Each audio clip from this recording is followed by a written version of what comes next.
क्या मैं शॉर्ट करूंगा? तो इसकी वजह से अब जो शॉर्ट्स बने हुए थे बैंकिंग फाइनेंस में, तो म्यूचुअल फंड्स ने भी जम के सेलिंग की है कि बैंक के पास एडिक्वेट फंड्स हैं, तो चिंता की बात नहीं है। और आरबीआई अगर कह रहा है कि बैंक ठीक है, तो बैंक ठीक है। क्या आप वो रिस्क लेना चाहेंगे कि कौन से स्टॉक ज़्यादा पिटते हैं? बैंक निफ्टी में आप देखेंगे तो रैली ज़्यादा हुई नहीं है।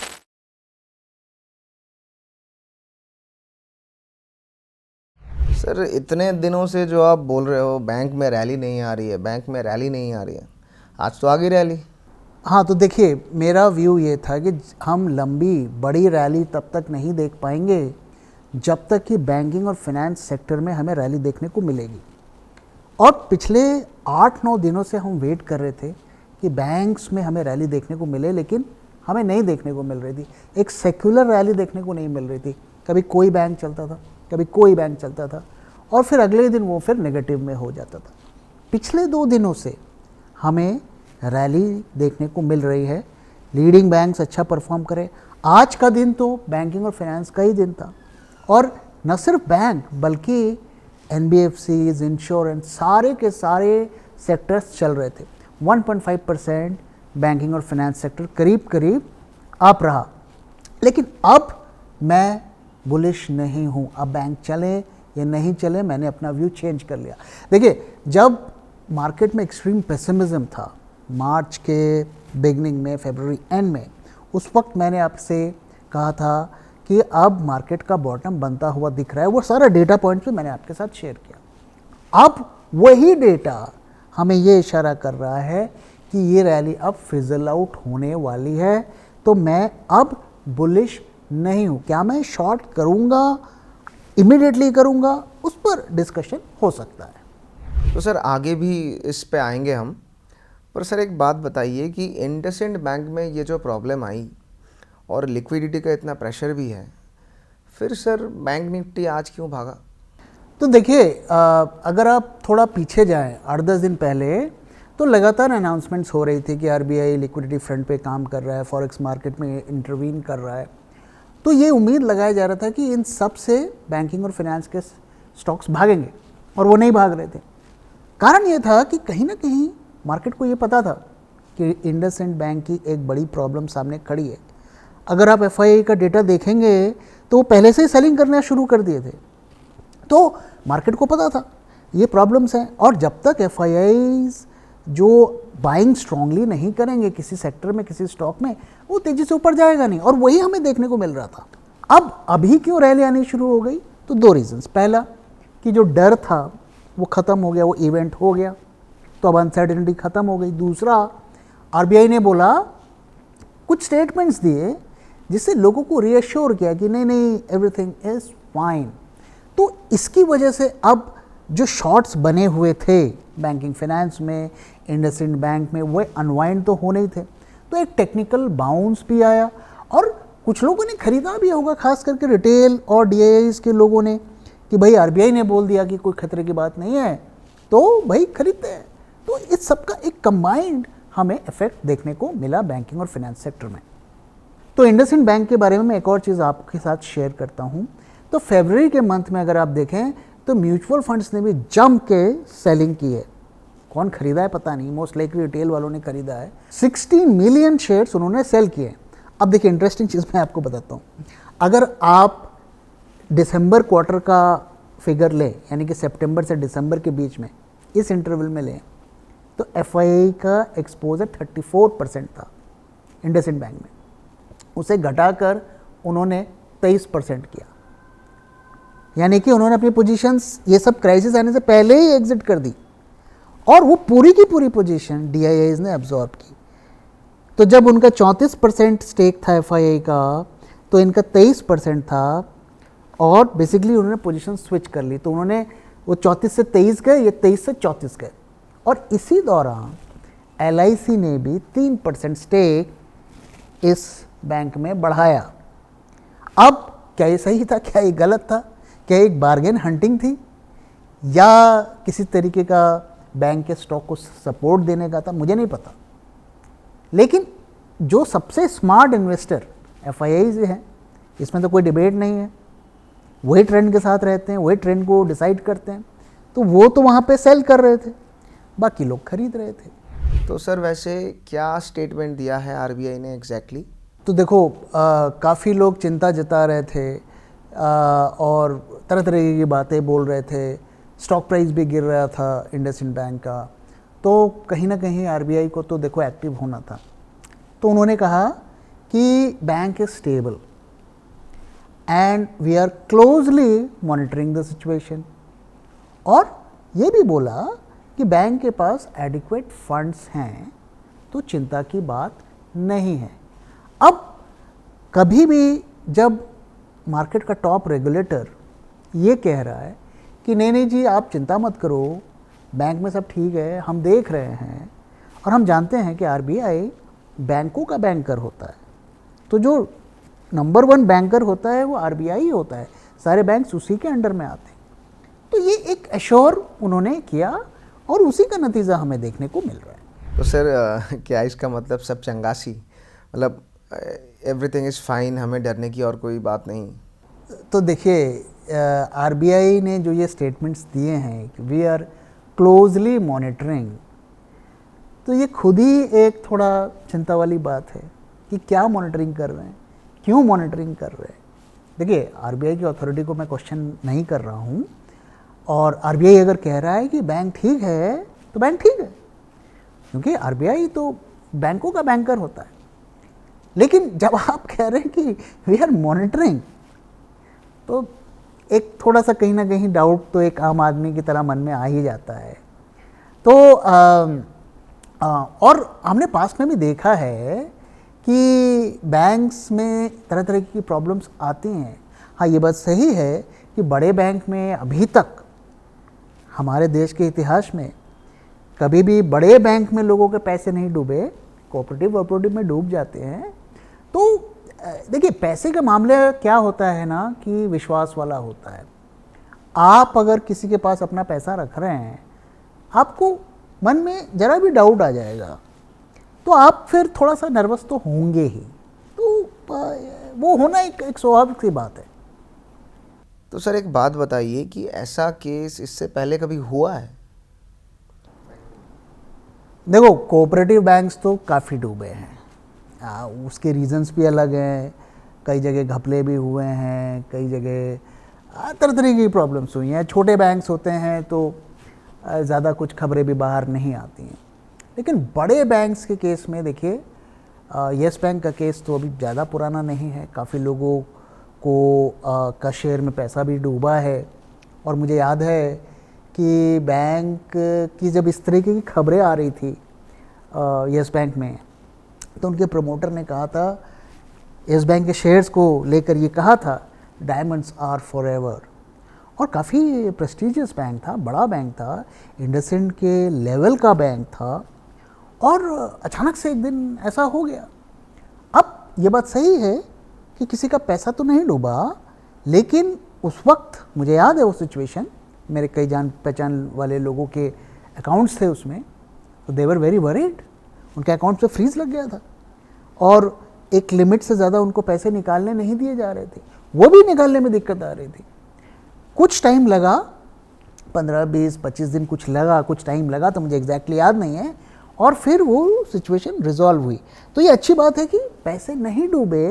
लेकिन देखिए, आपके अगर 10 लाख, 15 लाख, 20 लाख, 1 करोड़ रुपए किसी बैंक में रखे हैं और बैंक वाला आगे बोल रहा है सर अभी तो विड्रॉल पे फ्रीज लगा हुआ है, आपकी क्या हालत होगी। और सबसे बड़ी बात, ठीक है आप बोल रहे हो जी 1 महीने बाद हम आपको दे देंगे पैसे, उस दौरान आपको पैसे की ज़रूरत है, आपको बच्चे की फ़ीस देनी है या आपकी ईएमआई चुकानी है या कुछ भी हो सकता है, तो उस दौरान आपकी क्या सिचुएशन होगी, क्या आप वो रिस्क लेना चाहेंगे। ओके सर, टॉपिक चेंज करते हैं थोड़ा सा। स्टारलिंक का ये जो डेवलपमेंट हुआ है सर, ये क्या है, और क्या ये जियो और एयरटेल के लिए पॉजिटिव है या नेगेटिव है?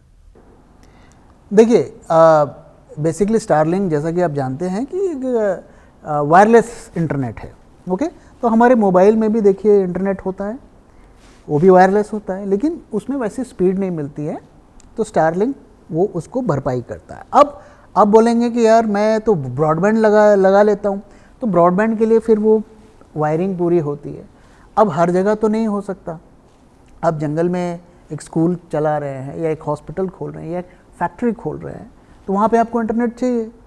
तो आप वहाँ पे एयरटेल वाले तो वायरिंग करने में पता नहीं कब तक होगा, या जियो वाले कब तक लगाएंगे पता नहीं, और मोबाइल से काम आपका चलेगा नहीं। तो हमें कुछ ऐसा चाहिए कि हम इंस्ट्रूमेंट लगाएं और हमारा इंटरनेट वहाँ पर चालू हो जाए। तो वही सर्विस स्टारलिंक प्रोवाइड करता है। तो अगर आप देखें तो जियो और एयरटेल से उनका डायरेक्ट कंपटीशन नहीं है। जो ब्रॉडबैंड की सर्विसेज वो प्रोवाइड करते हैं, ये जो मोबाइल के सर्विसेज प्रोवाइड करते हैं, हाँ भारती का जो वन वेब वेंचर है उससे उनका कंपटीशन है। तो वो अभी काफ़ी इन्फेंसी के स्टेज पर है, तो अभी हम नहीं कह सकते कि डायरेक्ट कंपटीशन है। तो जो मॉडल ये है कि मस्क का जो स्टारलिंक प्रोडक्ट है वो भारती और एयरटेल उसके रीसेलर है, तो उनके पास उनके स्टोर्स हैं, तो वहाँ जाकर कोई भी खरीद सकता है। खरीद के वो इंस्ट्रूमेंट ले जाएगा जंगल में या रिमोट एरिया में जहाँ पे ब्रॉडबैंड नहीं है, वो लगाएगा और उसे इंटरनेट मिल जाएगा। अब अगर प्राइस कंपेयर करें तो करीब 15 गुना महंगा है, लेकिन जैसे एक फैक्ट्री है, एक स्कूल है, तो उसके पास बजट है, उसके लिए तो एक सुविधा है, तो उनके लिए तो फ़ायदे का सौदा है। लेकिन what I am trying to say is कि डायरेक्ट कंपटीशन नहीं है, तो इट्स अ नॉन इवेंट। मुझे नहीं लगता कि इसकी वजह से जियो में और भारती में कोई बड़ा कोई इफेक्ट पड़ने वाला है। और स्पेक्ट्रम का डिबेट अभी भी चल रहा है, उसमें अभी क्लैरिटी नहीं है कि कब तक स्पेक्ट्रम दिया जाएगा, क्या 2 साल के लिए दिया जाएगा, 5 साल के लिए दिया जाएगा। वो लोग तो मांग रहे हैं 20 साल के लिए, लेकिन अभी दिया जाएगा कितने साल के लिए उस पर जो है। तो ये पूरी की पूरी जो डेवलपमेंट है ये अभी फाइनल नहीं है कि किस स्टेज पर ये है और कितने टाइम तक ये चलेगा। सर एक बात समझ में नहीं आ रही है कि कुछ स्टॉक्स ऐसे हैं जो मार्केट के मुकाबले बहुत ज़्यादा नीचे जा रही हैं। मतलब कंपनियां तो अच्छी हैं और पास्ट में इनकी ग्रोथ भी अच्छी खासी रही है, पर फिर भी पिट रहे हैं बहुत ज़्यादा।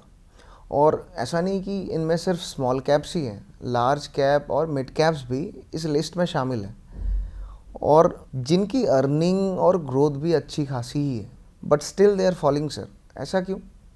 देखिए, एक बात जो नए इन्वेस्टर हैं, जो ज़्यादा एक्सपीरियंस इनको मार्केट में नहीं है, वो ये नहीं समझ पाते कि कौन से स्टॉक ज़्यादा पिटते हैं। अगर आप हिस्ट्री देखेंगे तो कौन से स्टॉक ज़्यादा पिटते हैं, वो स्टॉक ज़्यादा पिटते हैं जिसको लेकर रिटेल में काफ़ी ज़्यादा क्यूरोसिटी होती है, इंटरेस्ट होता है, जिसके बारे में बात किया जाता है, आर्टिकल्स लिखे जाते हैं, वही स्टॉक सबसे ज़्यादा पिटते हैं। क्यों पिटते हैं?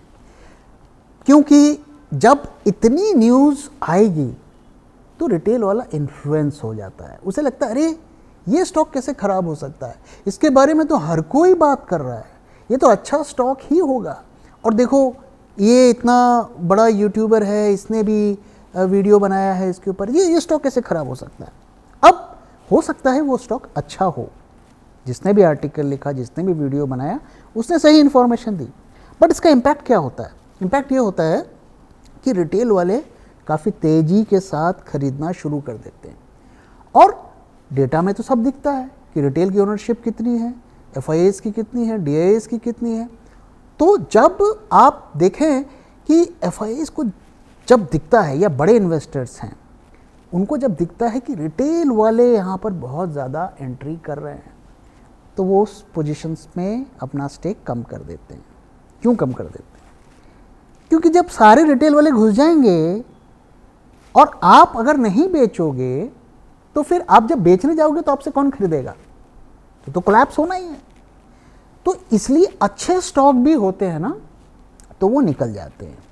और यही रीज़न है कि हम अपने पोर्टफोलियो स्टॉक्स की बात नहीं करते, हम उसके ऊपर वीडियोस नहीं बनाते हैं, because we want only our subscribers to know कि भाई ये स्टॉक पर हम बेट कर रहे हैं।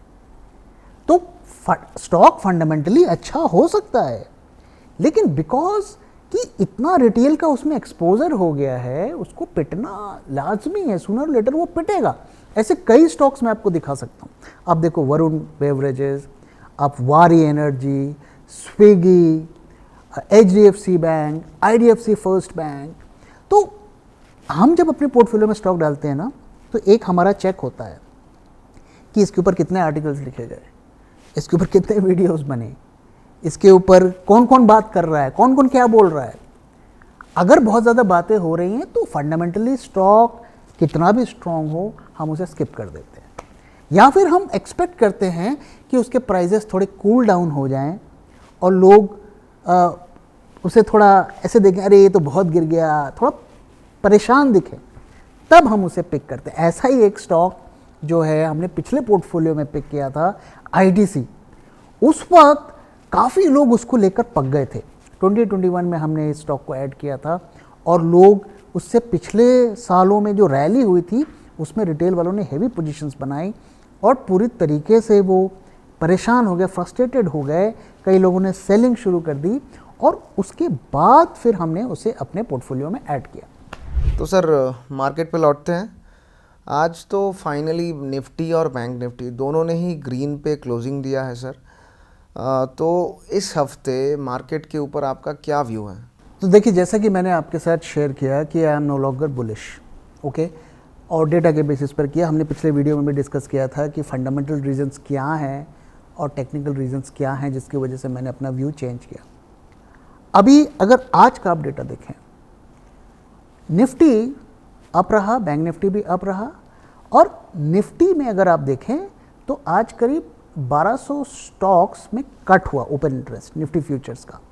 तो ये तो बुलिश होता है कि भाई आपके शॉर्ट्स कट हो रहे हैं, तो बुलिश है। तो यस, ये बुलिश है। बट अगर आप अप्रैल में जाएंगे तो लगभग इतने ही कॉन्ट्रैक्ट्स ऐड भी हुए। तो मतलब ठीक है, 1-2 दिन 4 दिन तक हो सकता है रैली रहे, लेकिन अप्रैल के लिए ट्रेडर्स बेरिश हैं। अच्छा, बैंक निफ्टी में भी आज रैली देखने को मिली। वहाँ पर भी अगर आप जाके देखेंगे तो करीब 3,500 लॉट्स ऐड हुए हैं, शॉर्ट्स ऐड हुए हैं। तो हमें तो नहीं दिख रहा कि यूनिफॉर्मली शॉर्ट्स में कटिंग हुई है कि भाई अप्रैल में भी कट हुआ है, अभी भी कट हुआ है, निफ्टी में भी हुआ है, बैंक निफ्टी में भी हुआ है। निफ्टी में थोड़े बहुत कट्स हुए हैं, लेकिन वो नेक्स्ट मंथ्स में ऐड कर रहे हैं अपने शॉर्ट्स, और बैंक निफ्टी में तो पोजीशंस ऐड हुए, यानी कि शॉर्ट्स ऐड हुए हैं। तो ये एक सिचुएशन मैं आपको बताता हूँ। अब अगर हम थोड़ा लार्जर टाइम फ्रेम में देखें तो ये रैली कब शुरू हुई? फरवरी एंड से शुरू हुई, आई थिंक मार्च 3 से शुरू हुई, जो पहला दिन था ट्रेडिंग का, वहाँ से शुरू हुई। बैंक निफ्टी में आप देखेंगे तो रैली ज़्यादा हुई नहीं है, मोटा मोटा वहीं पर है। और उसका ओपन इंटरेस्ट देखेंगे तो जो मार्च में ओपन इंटरेस्ट था लगभग उतना ही ओपन इंटरेस्ट अब है, थोड़ा सा उसमें राइज भी हुआ है। तो 30,65,000 का ओपन इंटरेस्ट 3 मार्च को था और आज देखेंगे तो 31 लाख का है। तो क्या हमें देखने को मिला? बैंक निफ्टी फ्लैट है इतने दिनों में और ओपन इंटरेस्ट थोड़ा सा बड़ा है, मतलब शॉर्ट पोजीशंस ऐड हुई हैं। तो यहाँ तो बेरिशनेस दिख रही है। अब निफ्टी में क्या दिखता है? तो निफ्टी में इसी टाइम फ्रेम, मतलब 4 मार्च से अभी तक अगर आप देखें करीब 400 पॉइंट्स हम अप हैं, ओके। अब वहाँ पर हमें क्या देखने को मिलता है? तो वहाँ पर ओपन इंटरेस्ट में माइनर फॉल, करीब 2.7% का फॉल देखने को मिला है। तो 1.80 करोड़ ओपन इंटरेस्ट था 3 मार्च को और अभी 1.75 करोड़ ओपन इंटरेस्ट है। तो मार्जिनल डिप हुआ है। तो ये बात सही है कि शॉर्ट्स कट हुए हैं, लेकिन आप देखो 9 दिनों से मार्केट रैली कर रहा है। Today is 9th day and we are only up 400 points और ओपन इंटरेस्ट में मामूली गिरावट हुई है, यानी कि बहुत कम शॉर्ट्स ऐड हुए हैं। अब अगर हम टेक्निकल्स की बात करें तो मैंने आपके साथ क्या शेयर किया था कि 22,300 इज आवर लास्ट होप। जब तक ये लेवल मेंटेन हो रहा है, एंजॉय द रैली, ओके। और मेरा व्यू ये है कि हमें रैलीज में एग्जिट करना चाहिए और फ्रेश शॉर्ट्स क्रिएट करने के लिए 22,300 का लेवल हमें ध्यान में रखना चाहिए। कि जैसे ही ब्रेक होगा हम तब शॉर्ट्स को इनिशिएट करने का सोचना चाहिए।